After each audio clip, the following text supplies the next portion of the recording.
berikutnya saya mau perlihatkan mengenai quality secara cepat aja ya. Nanti materinya Anda bisa copy untuk melengkapi yang sudah dipaparkan oleh kelompok 4. Kelompok 4 tadi sudah memaparkan dengan cukup lengkap ya. Nah, sebentar saya siapkan.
Oke ya, saya akan share screen. Udah kelihatan Sudah, Pak. ya. Kelihatan, Pak. Nah, jadi saya mau singgung sedikit mengenai quality management. Nah, yang pertama kalau ditanya apa sih kualitas itu? Kualitas itu apakah barang yang baik, yang tahan lama? Nah, hati-hati. Kalau barang yang berkualitas itu barang yang tahan lama, nggak pernah rusak. Apa yang terjadi kalau begitu? Itu pernah ada satu produk yang saking bagusnya nggak jarang rusak dan kemudian pasarnya juga tidak berkembang. Akibatnya apa? Dia hampir bangkrut. Nah, ada yang ingat produknya apa itu? Produknya bagus sekali, berpuluh-puluh tahun nggak rusak-rusak. Itu adalah mesin jahit Singer. Ya, mesin jahit Singer pada zaman dulu, pada zaman belum ada mesin jahit yang otomatis, dia cuma digoel, ditambah pakai dinamo ya, pakai listrik. Nah, itu orang tua saya waktu saya SD, dia punya mesin jahit itu. Dipakai untuk terima jahitan ya. Sampai sekarang mesin jahitnya masih bekerja. Saya sendiri sudah berkeluarga, nggak punya mesin jahit. Kenapa? Karena merasa nggak perlu ya, kalau ada apa-apa ya udah bawa ke tukang jahit, atau saya kalau yang kecil-kecil bawa ke orang tua saya, tolong dijahitin. Nah, beres. Nah, mesin jahitnya hampir 40-50 tahun nggak rusak. Nah, cuman ada perbaikan sedikit-sedikit barang ausnya lah ya. Nah, itu yang menjadi berbahaya. Kalau kita membuat produk yang sangat bagus, tahan lama, nggak rusak-rusak, padahal pasarnya juga nggak berkembang, ya yang terpukul produsennya. Memang untuk garment sih teknologi mesin jahit berubah ya. Udah otomatis, bisa jahit cepat, bisa diprogram dan sebagainya. Nah, tapi untuk pemakaian rumah tangga relatif tidak terlalu berkembang. Nah, hal seperti itu yang perlu diperhatikan ya dalam pemilihan kualitas. Jadi kualitas itu bisa baik, indah, benar itu secara absolut. tapi relatif bisa memenuhi ke suatu kriteria, memenuhi suatu standar. Siapa yang menentukan? Mungkin bagian purchasing, bagian yang di dalam pabrik yang membutuhkan, saya butuh bahan baku kayak begini. Nah, tapi bisa juga ada yang dikatakan barang itu apa? Yang memenuhi standarnya tadi ya dikatakan. Nah, ada kesesuaian dengan speknya, dengan spesifikasi. Fitness for purpose or fitness for use ya. Jadi sesuai untuk tujuannya buat apa ini. Nah, atau yang secara mutlak barang yang berkualitas itu apa? Zero defect, tanpa cacat. Nah, zero defect ini yang dikemukakan oleh ahli manajemen quality yang seangkatan dengan Deming ya. Waktu itu Crosby mengatakan kita harus membuat produk yang zero defect. Tapi kenyataannya nggak mungkin kita membuat produk tanpa cacat. Nah, hal itulah yang kemudian berkembang. Zero defect ini impossible buat dicapai. Itu adalah suatu kondisi ideal banget ya. Nah, akhirnya orang mengembangkan konsep Six Sigma. Nah, apa itu Six Sigma? Nanti kita lihat ya. Tapi itu kembangan dari zero defect. Ya, konsep yang diterapkan oleh TQM itu adalah ini, right at the first time and right every time. Nah, jadi pokoknya kita membuat sebaik mungkin ya. Nah, tetapi ada juga orang yang kualitas itu tergantung pelanggan. Pelanggan mau A, kita bikinin A. Pelanggan mau B, kita bikinin B. Nah, jadi pokoknya customer-nya puas ya. Atau kalau bisa sekarang ada konsep exceeding customer expectation ya. Lampaui. Jadi bukan hanya memenuhi tapi di atasnya itu ya. Atau delighting di customer. Nah, itu ya. Konsep-konsep yang terkait dengan pemasaran. Nah, dalam perkembangan ini nih, Deming ya, tadi ada Crosby yang zero defect, ada Juran. Juran, nah itu dikatakan mereka itu dulu adalah tiga dewa quality, Deming, Juran, dan Crosby. Nah, waktu berkembang di Jepang itu di ahli-ahli kualitas dari Jepang muncul Taguchi, Imai. Nah, itu yang membentuk semuanya konsep-konsep ini, TQM, Six Sigma.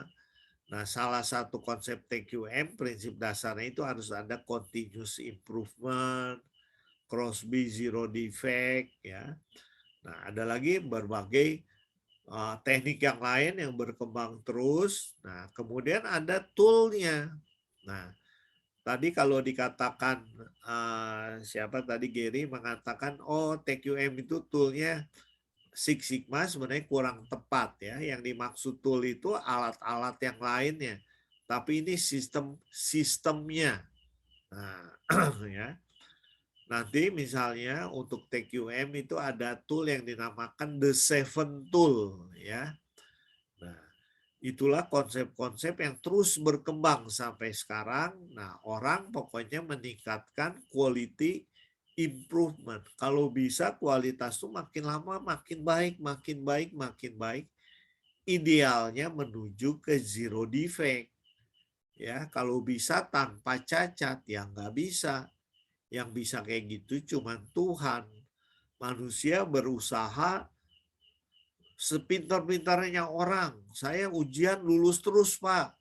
Nah, pernah nggak gagal? Wah, nggak pernah, Pak. Oh, saya gagal dalam hubungan dengan orang lain. Gagal pada saat pacaran misalnya. Nah, itu ya tidak sempurna. Orang nggak ada yang sempurna. Nah, jadi dalam konsep dari kualitas ada hierarkinya. Yang pertama itu inspeksi, yang terakhir continuous improvement, perbaikan terus-menerus. Jadi pertama itu quality control. Quality control itu kualitas hanya bisa dikontrol tuh di mana? Di awal dan di akhir, yaitu dengan melalui inspeksi. Pemeriksaan beli bahan bakunya bisa dikontrol. Sesudah jadi, produknya udah jadi baru dikontrol. Nah, Tapi kalau diinspeksi gagal itu udah terlambat. Nah, makanya muncul quality assurance, jaminan mutu. Jadi, supaya mutunya terjamin, prosesnya jangan hanya diinspeksi di akhir saja, tapi dideteksi sepanjang proses. Cara motongnya udah bener nggak? Kalau cacat ya nggak usah diterusin, di stop. Nah, ya, mendetek dan kemudian mencegah. Nah, itulah konsep quality assurance. Nah, jadi pada prinsipnya TQM itu melakukan semua ini. Nah, salah satu prinsip TQM selalu perlu diadakan continuous improvement. Tadi kalau dikatakan oleh Gary itu ya adalah komitmennya ya. Nah, memperbaiki quality terus-menerus. Ini konsep quality control ya, saya nggak jelaskan ini, nanti Anda baca. Nah, dalam TQM ada prinsipnya, ujung-ujungnya adalah untuk memuaskan customer. Tapi customer akan puas kalau karyawannya juga dipenuhi keinginannya. Ini employee fulfillment. Nah, supaya karyawannya bisa melakukan segala sesuatu dengan baik, ya harus ada prinsip kualitas, ketentuan-ketentuan yang diterapkan. Prinsip ya, itu jadi SOP-nya. Nah, sebelumnya ada hal-hal praktek yang menjadi kebiasaan, yang menjadi budaya di dalam perusahaan-perusahaan yang berkualitas. Oh, perusahaan yang berkualitas gimana? Oh, karyawannya datang tidak terlambat, tepat waktu. Kok di perusahaan B datangnya ada yang jam setengah 9, ada yang jam 10 semau gua. Nah, itu udah menunjukkan juga kurang berkualitas. Ya. Jadi quality of good oleh barang itu ditunjukkan oleh berbagai dimensi. Ya. Pertama, operationnya, reliability-nya, keandalannya, durability, daya tahan, ya, kesesuaian dengan spek, conformance, serviceability. Saya beli barang, nanti kalau rusak bawa kemana Pak? Oh, di bengkelnya di mana? Oh, di Indonesia nggak ada. Ya, tidak serviceability. Jadi saya beli, kalau rusak ya dibuang gitu. Kalau tahan lama ya bisa dipakai terus. Appearance. Nah, jadi gimana penampilannya, modelnya. Nah, perceived quality tadi kemarin yang kita bahas di self call ya, kualitas yang dialami. Nah, inilah berikutnya, ini saya mau menjelaskan mengenai tadi kualitas dan cost, ya, kualitas dan cost. Nah, begini. Jadi pertama, kalau perusahaan ini, maaf, ini teksnya ada yang tumpang tindih ya, ini improve quality. Kalau perusahaan mau meningkatkan kualitas. Nah, kalau perusahaan mau meningkatkan kualitas, tadi saya tanya, apakah betul profitnya jadi decrease? Nah, ternyata tidak. Kenapa? Kalau quality-nya diimprove, maka dengan kualitas yang baik, pertama cost-nya jadi lebih rendah. Kenapa cost lebih rendah? Karena produk yang cacatnya, produk yang gagalnya menurun. Karena kita menjaga prosesnya lebih baik. Nah, akibatnya juga apa? Kalau produk akhirnya bagus, kita nggak usah memberikan garansi. Biaya garansi bisa dikurangi. Nah, itu menjadi lower cost. Di sisi lain, kalau barang kita berkualitas, itu akan meningkatkan pasar. Kenapa? Memberikan reputasi, nama baik, atau pembeli lama beli ulang. Nah, volumenya jadi makin banyak. Dan lama-lama price juga bisa kita up. Ya, karena barang kita berkualitas dicari orang, harga bisa kita naikkan pelan-pelan. Nah, akibatnya apa? Pendapatan kita makin besar, cost kita makin kecil, profitnya meningkat. Nah, untuk jangka panjang ya, kita berpikir jangka panjang. Nah, jadi artinya sebenarnya kalau dengan meningkatkan kualitas, kalau di-manage dengan baik itu harusnya memberikan tambahan profit ya.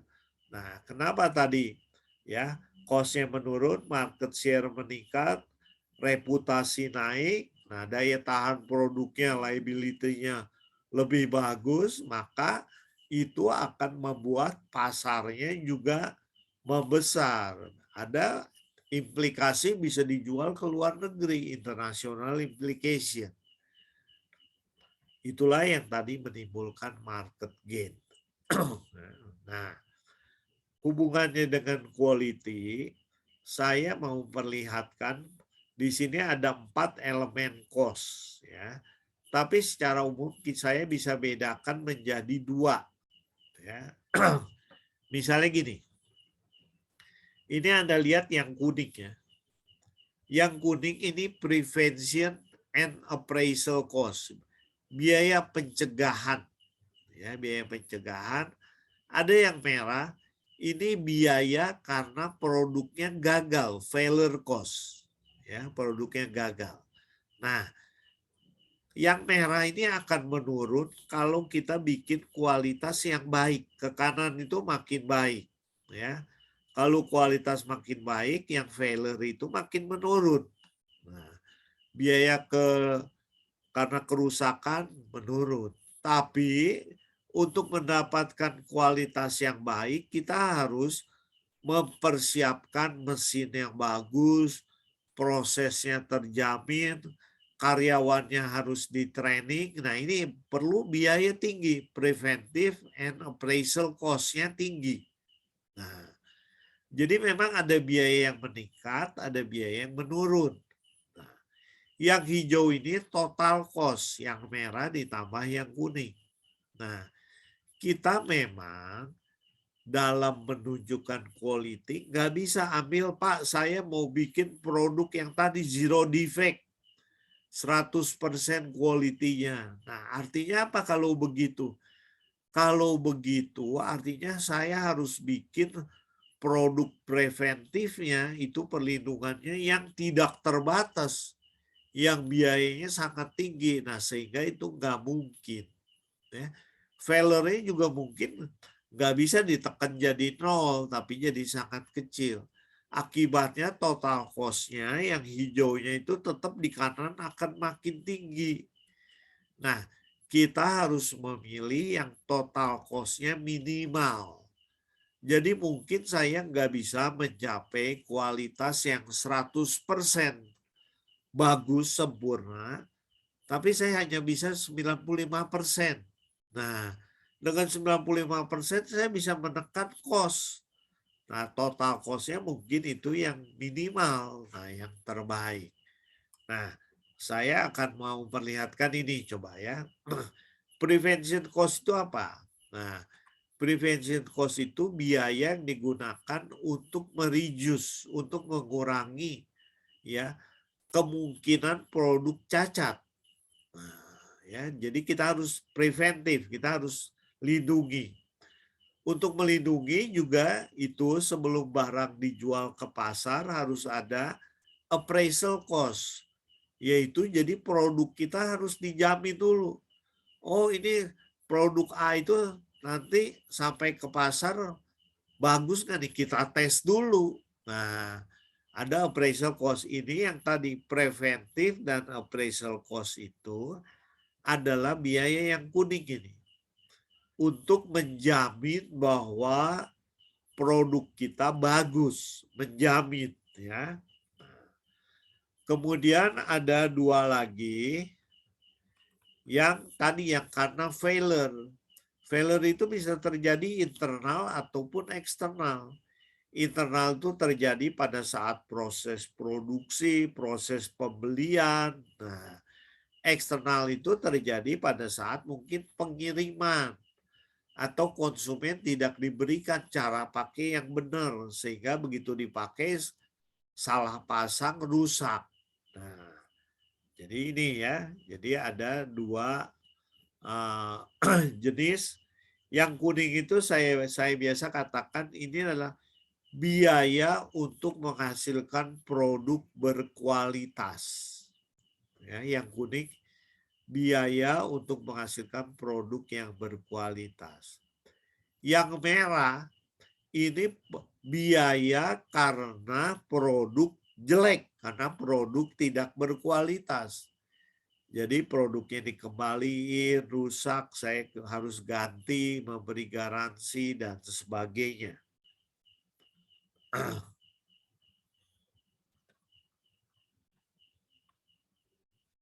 Ini sih kesesuaiannya permintaan pasar dengan kualitas yang kita desain itu harus cocok. Jadi pasar inginnya produk yang seperti apa, kita harus buat yang seperti itu. Kalau itu sesuai, maka produk kita bisa memenuhi kebutuhan konsumen. Maka itulah produk kita akan dicari orang. Ya. Nah, di situ perlu ada hubungannya, perlu ada kesesuaian permintaan pasar, didesain kualitasnya dengan desain jadi produknya, nah spek produknya dengan kualitas konformitasnya, kesesuaiannya cocok nggak dengan produksi. Nah, pemasarannya bagus nggak? Gimana konsep layanan pemasarannya? Kalau baik ya ini ya produk dalam masa pemakaian kali ini dites di pasar. Nah kalau enggak ya harus diperbaiki lagi mana yang belum puas. Nah ini proses siklus yang terus menerus. Ya. Nah saya menjelaskan secara singkat konsep TQM. Konsep TQM itu pertama harus ada continuous improvement. Perbaikan terus menerus. Ya, tadi pemberdayaan karyawan.